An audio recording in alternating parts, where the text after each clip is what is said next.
Okay, Leticia and Jala, thank you for allowing me to take this opportunity to interview you both. Um, I just want to, before we start, we're going to go for as long as till the sand runs out. So I'm just going to turn this over. And so we're just going to begin our conversation today. So today is just about conversation that I would like to have with you two. Okay. Is that okay? Yeah. Okay. I suppose, where do we start with this question? Well, we could start with why this platform, because I know I've known you for a long time, and I know that you have an aversion to social media, but now I hear that you're doing Facebook. Now I see that you're doing Facebook as well as YouTube, and I just want to know what sparked that. Well, the current situation at what happened was in the beginning of the year. We almost in the end of our normal classes, not face-to-face classes. We were not able to continue our activities. Now we were advised to social distancing, and group activities in an enclosure place was not allowed anymore. And was just I feel that was a natural movement to continue doing my duty or my service, continue my mission, that is teaching yoga. Okay. And where were you teaching? Where are the places that you teach? I teach in different community centers, in community center in Balan, Darley, and Melton Okay. South. So they're the only three places that you teach? I teach also in the house, in my own center here at Meditare Center. Okay, so where we are right now, this is where you Yes. teach? And what they do teach on here? What they do teach here? Yoga, meditation, Chinese healing exercises On what day? on a Tuesday. On a Tuesday. Okay. And how long does that usually go for? Only activities are in the morning, at the center. Actually, pretty much depend on the term and in what the community needs. Okay. And all right. So I suppose my curiosity is, as I said before, that I've known you for a while, and when did Jala enter the yoga space alongside with you? When did that happen? Yeah, well, Jala enters and is part of this journey with me since 2018. Was the last time that I was in India. I had study and connections with Nada Yoga, which is the lineage of yoga that studies sound and vibration, pretty much parallel to my journey within yoga. And but I was always fluctuating in between how that it actually implement that style of yoga within my teachings, my regular yoga classes. I think once I went, the first time that I went to India, I was exposed to different instruments, and I start playing the sitar. The sitar was my first Indian instrument, and I was definitely introduced first to the tampura at that time was 2006, where I first got to know the tampura.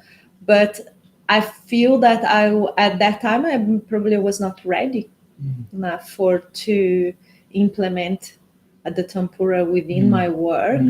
And then actually that happens on the second time that I went to India.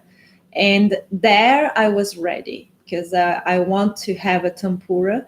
I think was when I finally discovered. Throughout my whole life, I went through different instruments. I always want to play an instrument. I started playing an instrument since I was 14. Then I started the guitar.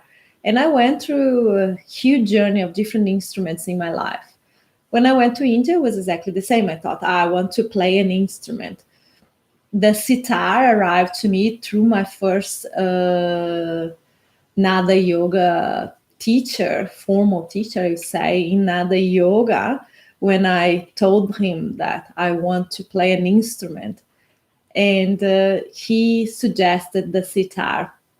But the sitar was a short time that I was learning. And I immediately observed that when you want an instrument, that needs to be your dedication. And actually, my dedication is yoga. Then I think I came to the realization that my instrument actually is my voice. And the tempura is actually this complement to the voice now. And then at one point... So what do you mean by the complement to the voice? I feel when I am playing Jala, we become one. There is no separation between us. It's simply this expansion of vibration to strengthening the vibration of the voice now. So if I'm hearing and understanding what you're saying, is like alongside with Jala, when you're playing Jala, there's but then Jala amplifies your voice and takes it out. Is that what you're saying? Yeah, I feel that we become one in sound when we are working with sound now. I always say that in the segment, because now I implement another yoga, and in this segment, I always say that who is in charge actually is Jala. And I feel that our voice, there is no separation between our sounds. Okay. And can I just ask, when did you bring Jala into the yoga space? So, like in the literal sense, bring yoga. Yeah.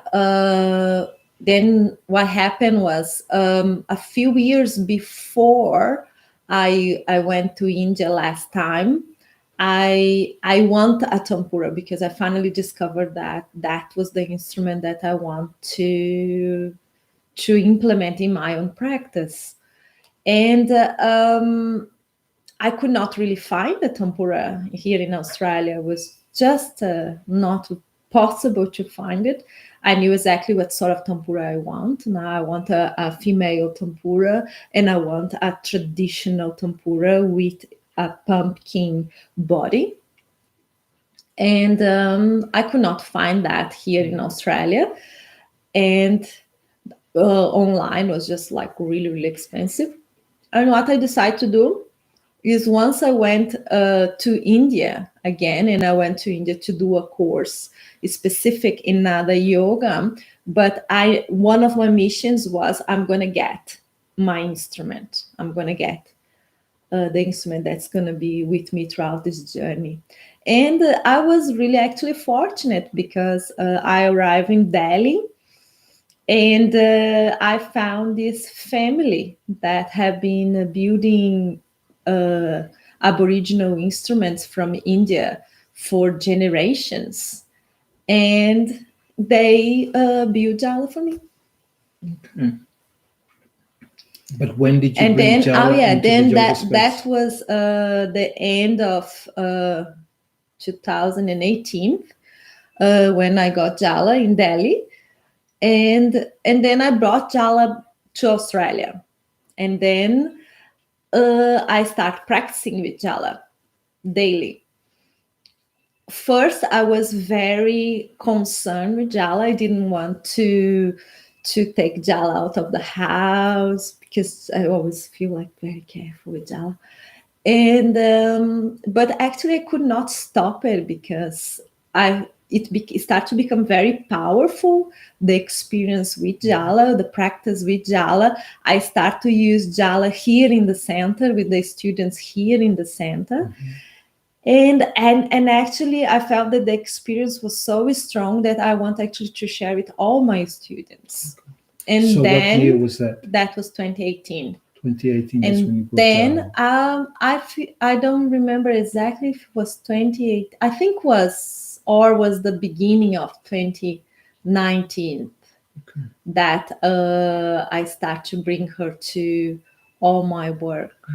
And then that was when the journey started. We simply start traveling and working together, and I cannot even imagine to do my teachings now without Okay, her. Leticia. Well, as I promised that we're going to talk till the sand runs out, and the sand has run out, and there will be more questions to come.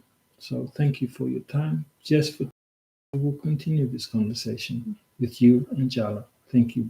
Thank you both for your time. Okay. Namaste.